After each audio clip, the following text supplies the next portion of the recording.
right, out here for range report number 3 on the Bul Armory SAS 2 Tac Pro 5-inch. This is my 3rd outing here. I got about 600 rounds through this so far.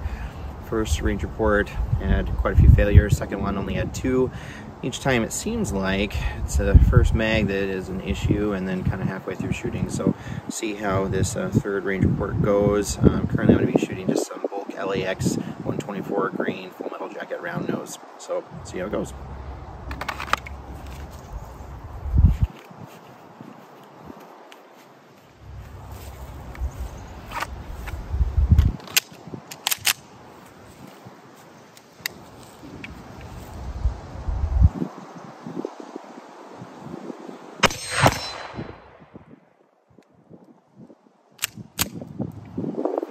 There.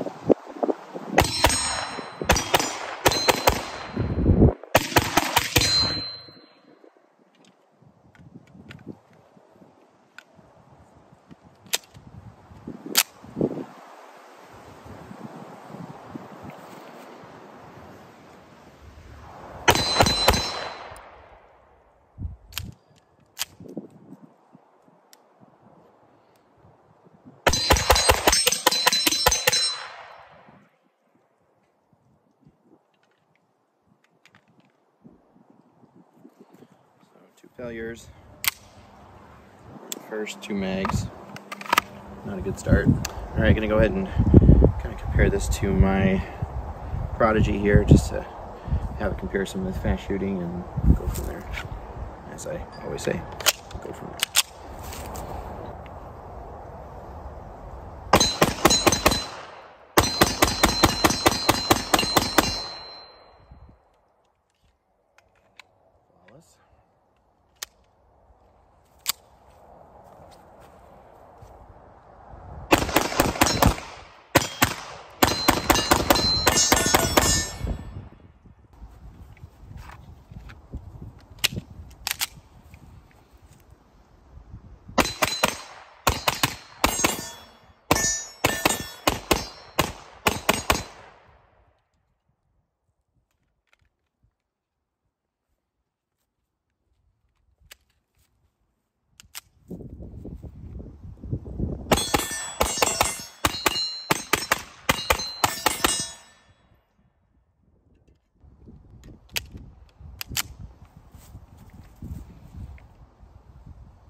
So I continue to have failures, which is super frustrating. So I went ahead and quickly swapped out the recoil spring from the 11-pound stock to a 10-pound. So I'm going to see if that helps, just because I'm continuing to have failure to batteries here where the slide just doesn't want to go all the way forward and I have to push it manually. So see if this makes any difference. Not a good start, considering it didn't even go into battery there.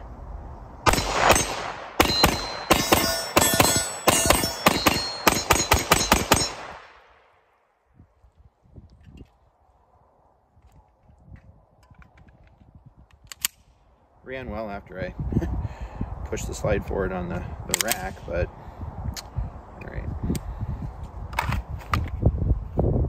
alright, so I switched out the spring here, as I mentioned recently, to the 10-pound, just because I continue to have failure to batteries. The slide wouldn't go all the way forward, so I'm going to try out a couple of other mags here, see how it runs.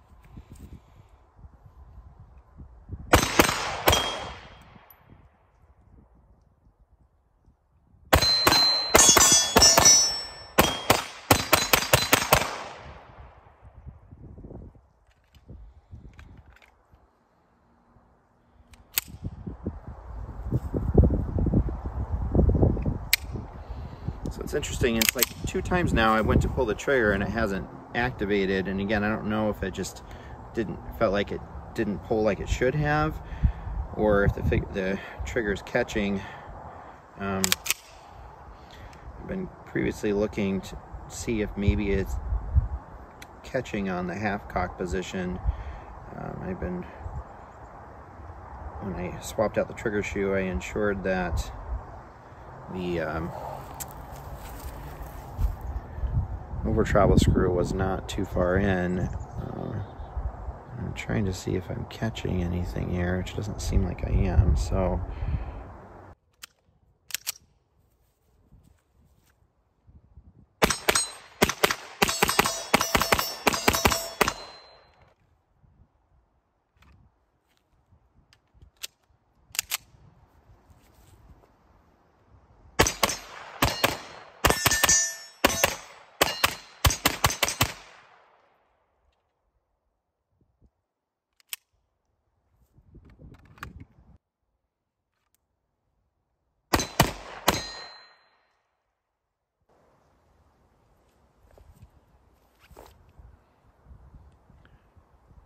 failure to feed there.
Pretty dirty.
All right, back here again for another range review on the Bul Armory SAS 2 Tac Pro 5-inch.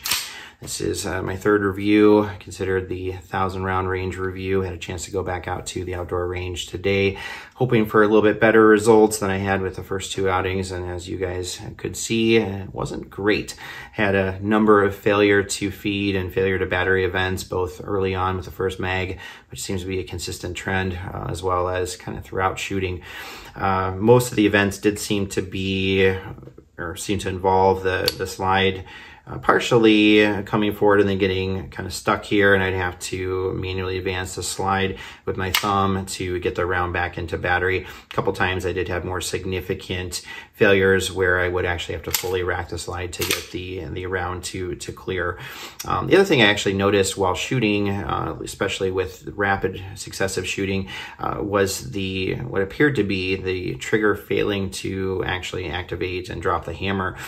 So on those occasions I would pull the trigger and round wouldn't go off, and I actually assumed that it was another failure to battery event and check the slide, and the slide was all the way forward, and then I would go ahead and pull the trigger again and another round would go off. So not really sure what to make of that either. Halfway through shooting, it did actually swap out the factory 11-pound recoil spring with a 10-pound spring that I had purchased aftermarket, and initially thought that things were running better, but then continue to have some failure to battery events. So unfortunately that wasn't the cure that I hoped it would be. The other thing that I did change since my last range outing was swapping out the factory curved trigger shoe with a flat trigger shoe. And you're probably wondering, well, that doesn't make sense because this is curved. Well, during the process of swapping it out, I somehow managed to strip the over travel screw and had a really hard time getting that out. And in the process, actually damaged the trigger shoe and had to switch back to the curved trigger shoe. And I did make sure that when I replaced the screw that I did not advance that too far to ensure that it wouldn't impinge upon the ability for the sear to clear the half cock position. And that seems to be functioning properly, and I don't think that the work I did on the trigger impacted the feeding issues that I noticed today while shooting. So anyway, obviously all to say, I'm frustrated that I'm still having issues, and 1,000 rounds in, I think it's definitely time to reach out to Bul Armory. So I'll contact them and certainly follow up and let you guys know once I hear back from them, and hopefully get my gun back in more reliable working order, because from other people that I've talked to, it seems as though other individuals have had much better success with their Tac Pro 5 inches with either few or no failures. So again, time will tell. The other thing I didn't mention, I did also do a slow-mo video at the end here so that you guys can watch the rounds eject, because there was some question as whether or not the brass was actually hitting the SRO. And from what I can tell on the slow-mo, it does appear as though the brass is clearing the slide before the slide comes forward, and I really don't think that the brass is hitting the SRO. But again, you guys can certainly take a look and let me know if you have other thoughts. But anyway, I think final verdict for me, I want to love it. I really do like this gun, but with the reliability issues, I can't say I love it just yet. So I'll certainly give you an update after I get it back, hopefully from Bul Armory in a better running condition, and we'll go from there. But as always, thanks for watching and happy shooting.